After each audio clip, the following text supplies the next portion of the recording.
Nuestras invitadas ya están, la doctora Teresa Martínez, la doctora Lorena Segovia, ministra de la Niñez y Adolescencia y ministra de la Defensa Pública, porque como dije, vamos a hablar de un tema que es importante que la opinión pública tome conocimiento de la información. Entonces tenga la idea, más que la idea, el contenido de alguna de las cosas que se están cuestionando, en este caso en particular. Doctora Martínez, gracias por estar aquí, ¿sí? Muchas gracias, muy amable. Bien enfrente, doctora. Bien cerquita para que se te escuche ahí. Perfecto. Ahí. A vos, Teresa, por estar aquí. La doctora Lorena Segovia también. Sí, buenas tardes, Menchi, buenas tardes, Oscar, buenas tardes a la audiencia. Y realmente, como defensora general, agradezco la oportunidad de tocar un tema tan importante y celebro que esta discusión o estos planteamientos que se hacen respecto al plan han traído y ponen sobre la mesa nuevamente un tema que para nosotros es prioritario, que es el tema de la situación de la niñez en Paraguay. Entonces, estamos aquí para conversar y para, si alguna duda existe, también para poner claridad al tema. Eso. Creo que después de la exposición de hoy es que van a haber más preguntas todavía. Y eso es importante. Hola, doctora ministra, ¿cómo está, Teresa? Muy gusto. Muy bien, gracias. Placer. Bueno, gracias por estar aquí. Y Fito, que Hola, llegó. Fito. ¿Cómo Prometió que iba a llegar un poquito tarde, pero que iba a llegar, así Llegué. Qué bueno, justito. Fito, que me alegra mucho. Bueno, yo siempre... Hola, ¿qué tal? ¿Cómo Yo estás? siempre arranco un poco tipo una didáctica carapé. Va el Plan Nacional de la Niñez y de la Adolescencia. ¿Para qué se hace, doctora Martínez, después la doctora Segovia, si cree conveniente complementarse también? ¿Para qué un Plan Nacional de la Niñez? No están previstas ya en las leyes, los códigos y compañía. Hoy va boinio, te dice la gente, va cuál hay pues humía. Bueno, Sí. el plan es como una herramienta de trabajo para los operadores del sistema social o jurisdiccional, como sea. Tenemos una política nacional para la infancia que normalmente duran 10 años. Ahora tenemos vigente la del 2014 al 2024. Y las políticas pues son diseños sobre los derechos de los niños, qué es lo que se pretende, a dónde queremos llegar en la protección de los niños, pero eso se tiene que bajar a tierra, como decimos, en territorio. ¿Cómo vamos a trabajar para que esa política nacional de infancia sea realidad? ¿Con quiénes vamos a trabajar? ¿Y cuál es la responsabilidad de cada uno de los operadores de este sistema que están en el Consejo, ¿verdad? Porque la ley diseñó un sistema de protección social y un sistema de protección jurisdiccional. En el diseño de la Política Nacional de Infancia se afecta específicamente al sistema de protección social de la infancia, ¿verdad? Que está compuesto desde arriba por el Ministerio de la Niñez, el Consejo Nacional de la Niñez, que es el que elabora y aprueba este plan. ¿Quiénes están en el Consejo?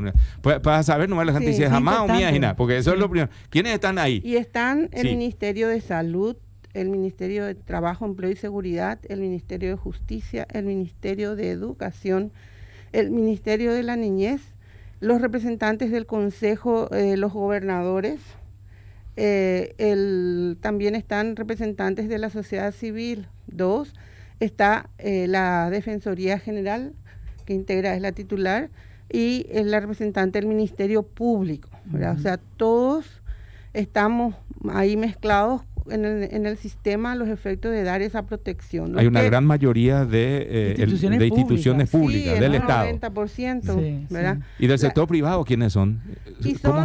ellos se eligen entre ellos. Sí. Que se les dice a los representantes de la sociedad civil, que son varias organizaciones de la sociedad civil organizadas que trabajan en infancia, y ellos escogen quién va a estar al consejo en representación de ellos, ¿verdad? Ahí también hay organizaciones de padres, distintos niveles de organizaciones de la sociedad civil, y nunca se cuestionó. ¿Este consejo cuándo se conformó? El consejo cada año, cada cambio de gobierno se pide que se designe, pero esto se creó con la ley, con el Código de la Niñez en el año 2001, ¿verdad? Ajá. A partir de ahí, cuando eso era una secretaría, se acompaña con un Consejo Nacional porque se creó el sistema, ¿verdad? Claro. Que hablan de gobierno departamental y gobierno municipal, y en el municipal es donde hay el máximo nivel de ejecución de las políticas públicas, porque es el territorio donde viven los niños, Claro, ¿verdad? claro. Por eso que todo lo que se ve, la CODEN y qué pasa, qué hace, pero eso tiene que funcionar armónicamente, ¿verdad? Doctora, este consejo aprueba, si quiere agregar algo, plan. doctora Lorena, sobre esa estructura. Sí. No, solamente decir, Viene enfrente, doctora, perdón. Solamente decir que para que uno pueda realizar un trabajo tiene que tener una hoja de ruta.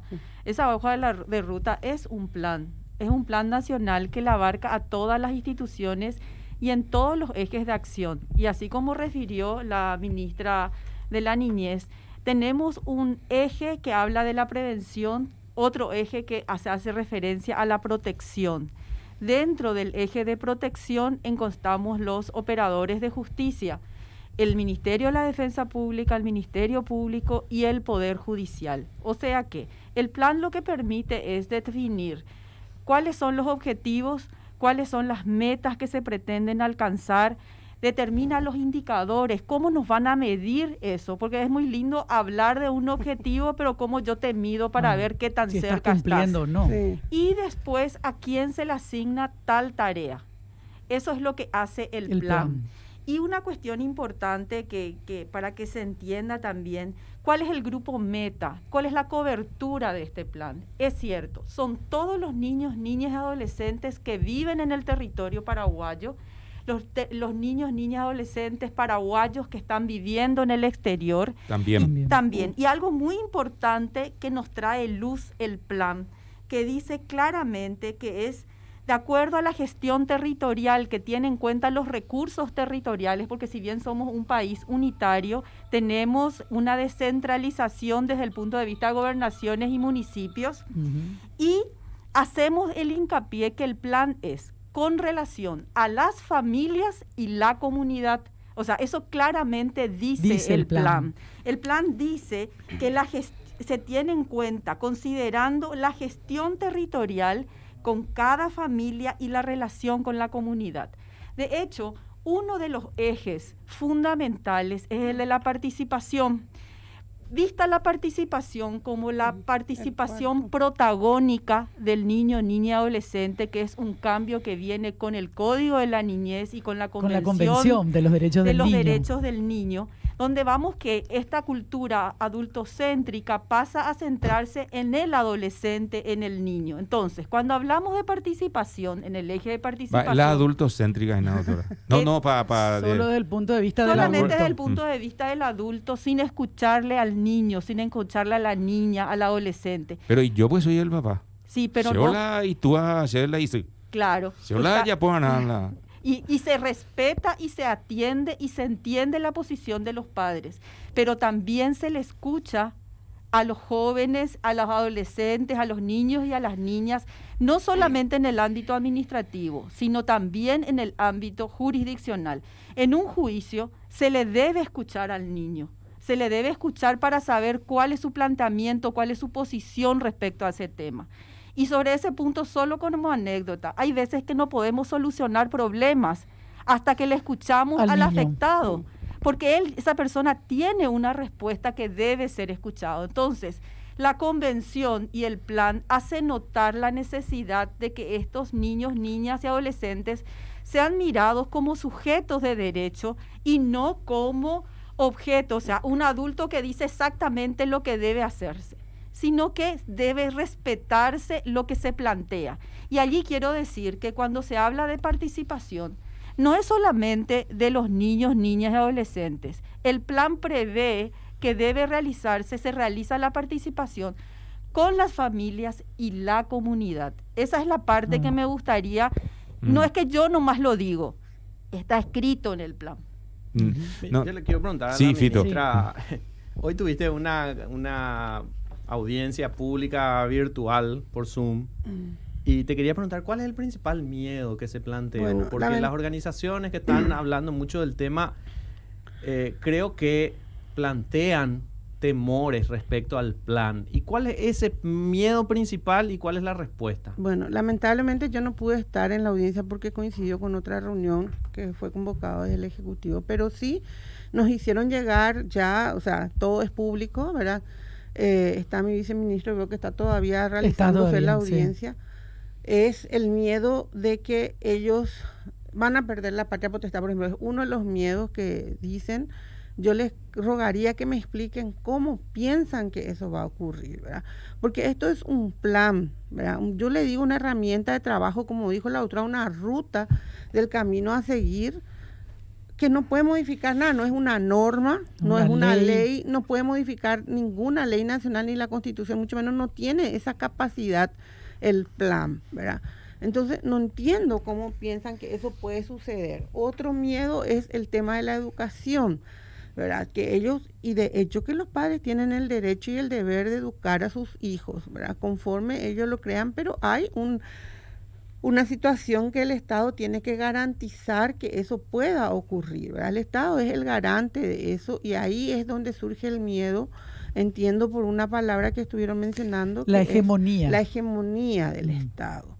Y el Estado habla del sistema de protección y que esa hegemonía entra a tallar cuando la familia no puede hacerse cargo. O sea, tenemos que hablar de situaciones de vulnerabilidad del niño, de la niña o del adolescente. Para que todos entendamos. Sí. A ver, yo soy papá, está mi pareja, la mamá, y está mi hija. Sí. Si papá y mamá no podemos garantizarle a mi hija educación o salud o algún otro derecho, ahí entra el Estado. O la protección, Fito, por ejemplo. O la protección. ¿Verdad? Ahí entra el Estado porque es el garante, ¿verdad? Cuando ya hay una vulneración de derechos, ¿verdad? Porque eso es lo que el Estado no puede permitir, esa vulneración de derechos. Y yo siempre les digo... Y solo en ese extremo, doctora. Y siempre es en ese extremo, claro. Porque hay una corresponsabilidad. Nosotros tenemos un lema ahí que decimos todos somos responsables, pero el Estado entra cuando hay una vulneración de derechos porque esa es la obligación del Estado, si no, no se entiende para qué va a existir. Nosotros siempre estamos mirando, ¿verdad?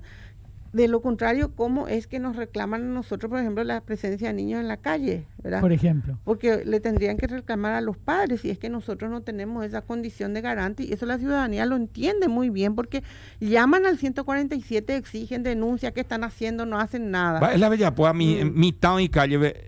Esa es. Ahí se entiende claramente que el Estado debe intervenir. Que debe intervenir, que es garante, ¿verdad? Por eso el ciudadano reclama, ¿verdad? Sí. Todo lo demás... hay muchos papás, gracias a Dios, que pueden hacerse cargo de sus hijos, que pueden resolver la protección de sus derechos y lo hacen, pero hay muchos, una gran parte de la población que no lo pueden hacer. Por eso claramente habla ahí de la territorialidad, dependiendo de dónde estamos y cuáles son los derechos vulnerados en cada zona, es que se pone énfasis en tal o cual, ¿verdad? Y la participación siempre se habla del diálogo intergeneracional porque es muy necesario. Y estos procesos son construcción de ciudadanía. Si nosotros no podemos debatir, no escuchar a los niños, no escucharnos nosotros mismos, ¿qué tipo de ciudadano es lo que vamos a construir, verdad? Yo lamento mucho la polarización que se da, pero yo creo que es muy importante que se toque el tema, que se ocupen de que hay un plan para los niños. Es la primera vez que ocurre, este no es el primer plan en el país, ¿verdad? Desde que se creó el Código de la Niñez, están los consejos y están los planes, ¿verdad? Con esta política que está vigente ahora, este es el segundo plan, ¿verdad? O sea, no hay nada nuevo en esto. Y solamente para aclarar, bien enfrente, Lorena. Solamente para también puntualizar lo que dice la ministra. En el plan es cierto que se utiliza la palabra hegemonía, pero seguidamente dice entendido en el sentido del principal garante del bienestar de la infancia y adolescencia en su entorno familiar. Garante es el codeudor. Yo no puedo pagar el préstamo, papá, y mi garante tiene que pagar. Y ahí entra el Estado. Lo que los abogados siempre sabemos que un término que tiene una significación general se acota en una norma o en un documento. El significado que se le da a la palabra hegemonía en el plan es el de garante, lo que había dicho Teresa. Garantizar la vigencia de los derechos de los niños, niñas y adolescentes. Esa era la única intención y esa es la única intención dentro del plan de la palabra hegemonía, como garante, no como sustituto de la autoridad o de la responsabilidad o el deber o los derechos que tienen los padres sobre los hijos. Solamente como garante. Y era simplemente eso para aclarar. No, yo que porque este es un temita también que tiene que ver con el tema. Este mes fue la semana pasada lo del Día de Protección 20, contra el Abuso de los Niños. El 19 de noviembre. Porque estas políticas, entiendo, como ciudadano, se establecen a raíz de dificultades para el ejercicio de los derechos y proteger a los niños. ¿Qué se vio? Que en este tiempo de pandemia los abusos abundaron, abusos sexuales contra los niños. Y que también se pudo comprobar que dentro del circuito familiar ocurrieron estos hechos. Entonces alguien dice, pues llegó la responsable, y después, ¿y qué pasó con el abuso contra un niño, contra una nena, contra un nene? ¿Qué pasó? ¿Quién fue el responsable? No, pero eso hay que castigar con las leyes. Me explico un poco que es... Bueno, y tal vez toda esa comunicación es lo que genera un poco de temor, ¿verdad? Porque nosotros insistimos mucho, venimos haciendo campañas permanentes con el tema del abuso, porque esa es la mayor dificultad que tenemos y que encontramos, ¿verdad? Y el embarazo adolescente, entonces, como que todo el tiempo estamos diciendo, ¿verdad?, que los abusos que se dan, gracias a Dios no es en todas las familias, pero los que se dan, cuando se produce un abuso casi siempre es en ese entorno más próximo, que es el entorno familiar, que debe ser el más seguro. Y tenemos también procesos de decir, necesitamos cambiar las pautas de crianza por pautas positivas para cambiar y que eso vuelva a ser el espacio más seguro para los niños, ¿verdad? Que tiene que ser... ¿Cuál es la pauta positiva, ministra?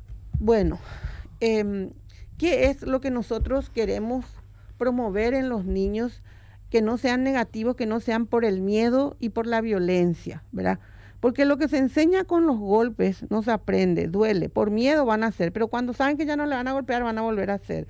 Las pautas positivas es a través del diálogo con los padres que se le dan mecanismos para esa crianza, para levantar la estima del niño, de la niña y ir hablándole en positivo. Se equivocó, bueno, hiciste, no, pero decirle, esto te inútil, falta. sos un inútil, sos un burro. Esas son pautas negativas de crianza, para poner ejemplos claros, ¿verdad? Sí, ir eso no ayuda a la construcción de la autoestima ellos, del niño. Diciéndole, bueno, hubo un error, hacerle ver el error, pero decirle que está en ese proceso de cambio que puede mejorar. Y muchos padres sostienen que psicología, sintología, ¿verdad? Pero son cosas que tenemos que cambiar nosotros los adultos, e ir trabajando con ellos, ¿verdad? Pero trabajando en conjunto con la familia. Nadie va a poder imponer cosas que la familia no quiera. Ahora, si hay una vulneración de derechos por esa familia, el Estado tiene que intervenir. Aquí o en Tanganica, donde sea, no se puede dejar de intervenir. Y no vayamos ya a un extremo que es el de la violación, ¿verdad? Del abuso sexual de una niña o de un niño. Hablemos de los golpes que a diario se registran en distintos hogares. O hablemos del abandono. Del abandono. Pero yo quiero hablar del tema de los golpes, ¿sabes por qué, Lorena? Porque eso está muy naturalizado, o sea, está muy naturalizado que así como a vos te reventaron a lo mejor con un cintarazo o con muchos en tu infancia, que vos sigas haciendo eso es normal, porque así, esa es la excusa que se pone siempre. Sí, a nosotros nos pegaron y aquí estamos. Yo siempre digo, sí, aquí estamos, intolerantes y de vuelta reproduciendo una conducta violenta. O sea, eso no sirve y hay que descartarlo definitivamente. Y cuando vos le decís eso a un padre, automáticamente surge la respuesta, no te metas con mi hijo, yo sé lo que hago. Y ahí es donde volvemos al tema inicial, el adultocentrismo. Nosotros decimos, porque creemos que solamente lo que nosotros sabemos es lo que está bien. ¿Y quién va a decidir después de la pausa? Después de la pausa, lo vamos a decir, porque este va a ser uno de los temas seguramente para el debate que ya, dicho sea de paso, se inició y creo que terminó hace un ratito en una de las salas del Congreso. Gracias a los amigos.